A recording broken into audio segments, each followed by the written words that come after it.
Bismillahirrahmanirrahim. This is Hudayat Wasi from the platform of ARTD Business School and your facilitator for CAF for Business Law Dynamics exam, जो कि पहले CAF for Business Law and CAF 7 company law हुआ करता था। अच्छा, गुज़िश्ता 10 से 15 दिन से मेरे पास बहुत सारे मैसेजेस आ रहे हैं और लोग क्वेरी कर रहे हैं बिज़नेस लॉ के हवाले से या कंपनी लॉ के हवाले से। और उनकी क्वेरी कुछ ऐसी है, क्योंकि आपको पता है कि नई स्कीम आ गई है और जो 2 पेपर थे वो एक पेपर के अंदर जो है जाके मर्ज हो गए हैं, चैप्टर्स कुछ ज़्यादा बढ़ गए हैं, कुछ कम हो गए हैं। तो बच्चों की ना बहुत ज़्यादा क्वेरीज आ रही हैं, बहुत ज़्यादा मैसेजेस मेरे पास आ रहे हैं। कुछ कॉमन क्वेरीज ऐसी हैं कि जनाब जिनका बिज़नेस लॉ पास है वो क्या करें, जिनका कंपनी लॉ पास है वो अब बिज़नेस लॉ किस तरह पढ़ें, सर पेपर किस तरह का आएगा, सर पासिंग मार्क्स कितने होंगे, क्या ये दोनों पेपर एक ही दिन होंगे या अलग अलग दिन होंगे, और बहुत सारे ऐसे सवाल आ रहे हैं। तो बहरहाल इस स्लाइड में, या आप इसको मिनी ओरिएंटेशन कह लें या गाइडेंस वीडियो कह लें, इस सवाल के सारे जवाबात जो है ना वो मैं इस वीडियो के अंदर आपके पास लेकर आया हूँ। और ये कुछ फ्रिक्वेंटली आस्क्ड क्वेश्चन है जो मैंने आपके सामने लिस्ट कर दिए हैं।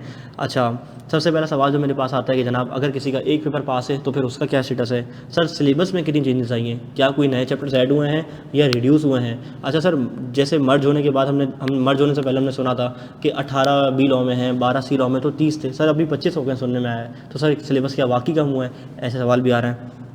अच्छा, आपकी क्लास कब से शुरू होंगी, अगर किसी को मुझसे पढ़ना है तो वो जो है बच्चे सवाल करें सर क्लासेस कब से स्टार्ट होंगी। सर आपके नंबर ऑफ़ लेक्चर्स ना बड़े कम होते हैं, यानी कि आप तो 40-50 लेक्चर के अंदर एक सब्जेक्ट जो है ना वो फ्री कर देते हैं और हमें दूसरे सब्जेक्ट पे फोकस करने का टाइम मिलता है। तो सर वो लेक्चर नंबर कितने होंगे, सर कितने घंटे की क्लास होंगी, ये सारे सवाल भी आ रहे हैं। And at the end of the slide मैंने एक स्लाइड आपके लिए ऐड कर दी है कि अगर किसी को बिजनेस लॉ डायनामिक्स हमसे पढ़ना है तो वो क्यों ARD से पढ़े, ऐसा क्या यूनिक फीचर है। बाकी तफसीली बात इस सब्जेक्ट के ऊपर ओरिएंटेशन के अंदर होगी, लेकिन बहरहाल इस वीडियो के अंदर मैं आपको आपके फ्रीक्वेंटली आस्क्ड क्वेश्चन का जवाब देने जा रहा हूँ। सबसे पहली स्क्रीन जो है स्लाइड आपके सामने आ रही है कि अगर किसी का एक पेपर पास है तो उसका क्या स्टेटस है। देखो मेरी बात सुनो, अगर किसी ने बिजनेस लॉ का पेपर पास कर लिया है ना तो उसको सिर्फ मार्च 2026 में कंपनी लॉ का पोर्शन देना पड़ेगा। अच्छा, अब वो पोर्शन कितने मार्क्स का होगा, वो 50 नंबर का होगा। अच्छा, व्हाट इफ़ किसी ने अगर कंपनी लॉ का पेपर पास कर लिया तो उसके लिए क्या है, उसके लिए ये है कि उसको सिर्फ बिजनेस लॉ का पोर्शन देना पड़ेगा। अच्छा सर, ये सिलेबस किस तरह से होगा, कि क्या पुरानी एजुकेशन स्कीम वाला सिलेबस होगा, नई वाला सिलेबस होगा। अरे भाई, नया वाला सिलेबस होगा, जो रिड्यूस चैप्टर्स हैं आपकी ज़बान में वही एग्जाम में होंगे इंशाल्लाह, ठीक है। अच्छा, अब हम बात करते हैं जनाब changes in business law syllabus के। बिजनेस लॉ सिलेबस में क्या क्या चेंजेस आएंगे, जिन्होंने पहले पढ़ा हुआ है या सुना हुआ है या किताब देखी हुई है या दोस्त अहबाब ने पास किया हुआ है, तो क्या चेंजेस है बिजनेस लॉ में ऐसी। देखो, पहले हुआ करते थे 18 चैप्टर, अब हो गए हैं 15 चैप्टर। मेजर चेंजेस क्या हैं। चैप्टर नंबर 15 हुआ करता था एक चेक के नाम से, वो पूरा चैप्टर एलिमिनेट हो गया है। उसके बाद चैप्टर नंबर 17 हुआ करता था, जो कि अदर लॉज उन्होंने डाले थे लास्ट स्कीम में, जिसके अंदर data protection and electronic crimes का एक चैप्टर था, वो पूरा रिमूव कर दिया गया, ठीक है। चैप्टर नंबर 18 था मेरे पास competition act and arbitration act, उसके अंदर से आर्बिट्रेशन एक्ट तो उन्होंने छोड़ दिया, लेकिन कंपटीशन एक्ट 2010 का पोर्शन पूरा रिमूव कर दिया, ठीक है। वो पूरा कुछ नहीं, 2-2.5 सौ का चैप्टर था। अच्छा, नेक्स्ट छोड़ा क्या पीछे। अच्छा, कंपटीशन एक्ट अगर रिमूव कर दिया है तो क्या आर्बिट्रेशन एक्ट छोड़ा है। हाँ, तो चैप्टर नंबर जो हमारा था ना 16 anti money laundering and electronic payments, वो इन्होंने रख दिया है एंटी मनी लॉन्ड्रिंग और आर्बिट्रेशन एक्ट में ला दिया। इलेक्ट्रॉनिक पेमेंट्स वाला एरिया वहाँ से भी इन्होंने रिमूव कर दिया, यानी कि कुछ माइनर लॉ जो कि एग्जाम में आते ही नहीं थे, टेस्ट भी नहीं होते थे, स्टूडेंट का भी जो है ना फोकस इतना ज़्यादा उस पर होता नहीं था, तो बजाय उसको रखते इन्होंने सिलेबस की लाइन को थोड़ा सा इतना चुन्नू सा रिड्यूस कर दिया, ठीक है जी। कंपनी लॉ में क्या क्या चेंजेस हैं। कंपनी लॉ के चेंजेस की अगर बात की जाए तो कंपनी लॉ में गुज़श्ता जो एजुकेशन स्कीम थी उसके अंदर 12 चैप्टर्स हुआ करते थे, और जो करंट एजुकेशन स्कीम है, नई एजुकेशन स्कीम 2025, इसके अंदर हो गए हैं मेरे पास सिर्फ और सिर्फ 10 चैप्टर्स। अच्छा, मेजर चेंज क्या है। चैप्टर नंबर 6 था ना, याद है, prospectus and commitment of business, उसमें से प्रॉस्पेक्टस वाला एरिया रिमूव कर दिया, कमिटमेंट ऑफ बिजनेस को शेयर कैपिटल के साथ जाके मर्ज कर दिया, चैप्टर नंबर 5 बना दिया।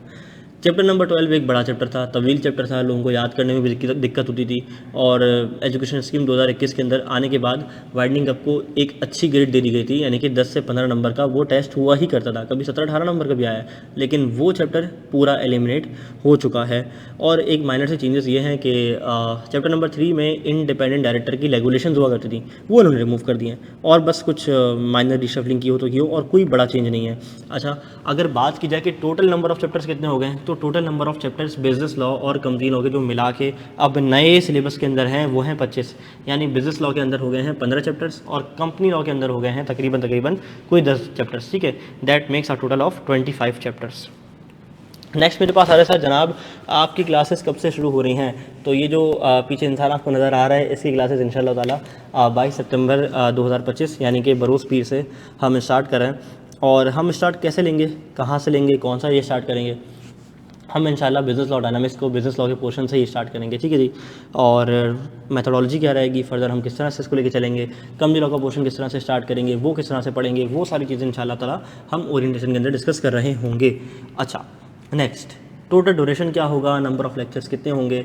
तो जनाब लगभग अगर मैं बताऊं तो 100 से 110 घंटे के दरमियान, अगर कोई कैफ और बिज़नेस लॉ डायनामिक्स पूरा पढ़ना चाह रहा है तो 100 से 110 घंटे के दरमियान का कोर्स होगा।